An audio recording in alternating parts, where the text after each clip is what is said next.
तो आज हमारे पास एक 32 इंच की LED smart 32K 4300 AR model है इसका। तो ये रिपेयर होने आई थी, तो ये हमारे पास डेड कंडीशन में आई थी। तो बेसिकली क्या होता है, पहले मैं सारा इसमें आपको इस वीडियो में सारी इसकी कैसे रिपेयर करना है स्मार्ट कार्ड को, और इसका कैसे चेक करना है कौन सप्लाई ओके है या नहीं है, सारी इसकी डिटेल सारी कंप्लीट इन्फॉर्मेशन मैं आपको देने लगा हूँ। देखो, पहले सबसे पहले तो प्रोसेस है हमारे पास, जो आज हमारे पास एलईडी ठीक होने आई थी।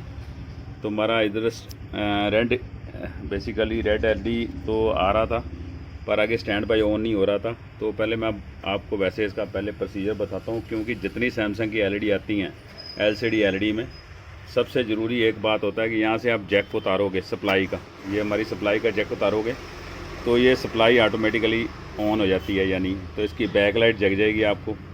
तो देखो, जैसे हमने अभी ये जैक को उतारा, मान लो ये जैक को उतारा, तो हमारी ये मैं आपको दिखाता हूँ, ये हमारा एलईडी है, बैक लाइट इसकी ओके ऑन होनी चाहिए। देखो, जैसे ही हमने ये देखो हमने ये सप्लाई का मदरबोर्ड से जैक अलग किया, तो हमारा ये देखो बैक लाइट हमारी ऑन हो गई हुई है। तो कहने का मतलब ये हमारा श्योर हो जाता है कि हमारी बैक लाइट भी ओके है और हमारा सप्लाई का सेक्शन भी ओके है। तो हमारी बेसिकली आगे हमारा देखो बैक लाइट आ गई हुई है। हमारा मेन बेसिकली क्या है, हमारा मदरबोर्ड ऑन नहीं हो रहा, एक्चुअली स्टैंड बाय कंडीशन में है। तो इसमें पहले स्टैंड बाय में आपने कौन कौन से वोल्टेज देखने हैं सारा आपको मैं डिटेल से पहले बताने लगा हूँ, क्योंकि जब आपका ये स्टैंड बाय में हो इसमें पहले 3-4 सप्लाई होती हैं, वो चेक करनी पड़ती हैं। सबसे पहले एक बात बता दूं, जो सैमसंग की ये हमारा जैसे हमारे मदरबोर्ड का ये मदरबोर्ड को जो सप्लाई का जैक लगा है, यहाँ देखो ब्रिक एक फ्यूज़ लगे होते हैं, 1 और 2, यानी ये ब्रिक फ्यूज़ आपने बड़े ध्यान से देखने हैं, ये 12 वोल्ट सप्लाई पे लगे होते हैं। तो ये सबसे ज़रूरी बात है देखने के लिए। पहले सब तो वैसे बता रहा हूँ, ये 12 वोल्ट सप्लाई हमारी इधर पहुँच रही है, और देखो 12 वोल्ट सप्लाई हमारी इधर पहुँच रही है। उसके बाद सेकंड प्रोसेस, इसके बाद जो सेकंड हमारा प्रोसेस है, देखो यहाँ इस कॉइल पे हमारे 1.5 वोल्टेज। तो बेसिकली ये जितने भी हमारे इस जो बोर्ड में लगे हुए हैं, ये बेसिकली स्टेप डाउन कन्वर्टर यानी बने लगे हुए हैं, यानी ये कॉइल जितनी कॉइलें हैं यानी सभी को 12 वोल्ट डायरेक्ट जाते हैं।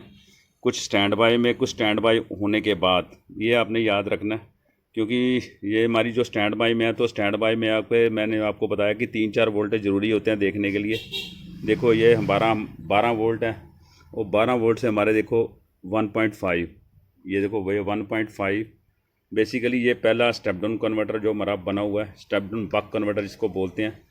तो ये 1.5 वोल्टेज, और ये हमारे देखो 12 वोल्ट, ये हमारा स्टेप डाउन दूसरा कन्वर्टर बना है। इसको देखो इनपुट हमारे 12 वोल्ट और 5 वोल्ट हमारी आउटपुट सप्लाई।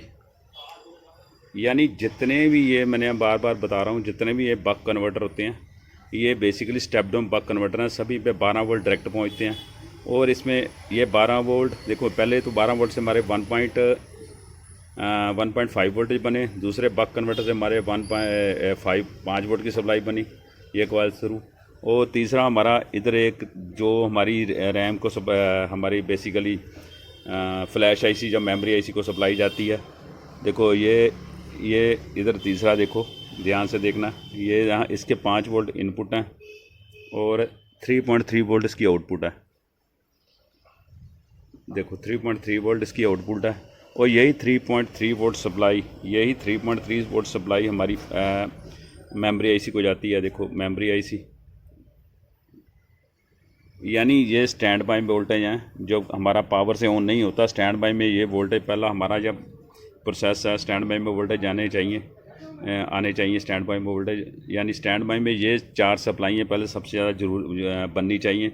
तो वैसे मैं इसका वैसे बता दूं, क्योंकि इसमें देखो ये हमारा स्मार्ट मदरबोर्ड है, इसमें 3 रैम लगी हुई हैं, ये स्पीड के लिए लगी होती हैं, 3 रैम है, ये मेरा EEPROM आईसी लगा हुआ है, ये हमारा फ्लैश आईसी लगा हुआ है। क्योंकि ये बेसिकली आपको सबसे ज़्यादा ज़रूरी इसमें देखना, कोई भी स्मार्ट का मदरबोर्ड ले लोगे उसमें रैम लगी होंगी, EEPROM आईसी लगा हुआ, फ्लैश आईसी लगा हुआ। क्योंकि फ़्लैश और मेमोरी आईसी ये हमारा मेमोरी के लिए होता है, ये हमारा प्रोग्रामिंग के लिए होता है और ये हमारा स्पीड के लिए होता है, क्योंकि ये हमारे रैम लगी हुई हैं बेसिकली, ये हमारे कंप्यूटर के मदरबोर्ड में भी यही रैम होती हैं बेसिकली, ये स्पीड के लिए होती है।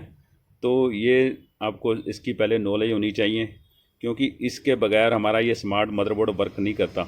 ये आपको सबसे ज़्यादा ज़रूरी बात याद रखनी है, क्योंकि ये तो पहले मैंने बताया थोड़ा सा आपको डिस्क्रिप्शन में, थोड़ा कौन सा आईसी है, कैसे काम करता है, कौन सा बक कन्वर्टर है।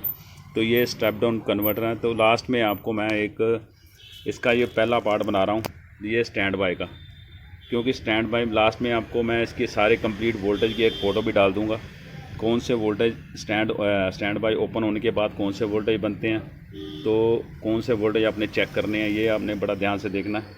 आप उसकी फ़ोटो क्लिक करके खींच कर भी उसको वोल्टेज स्टडी कर सकते हो।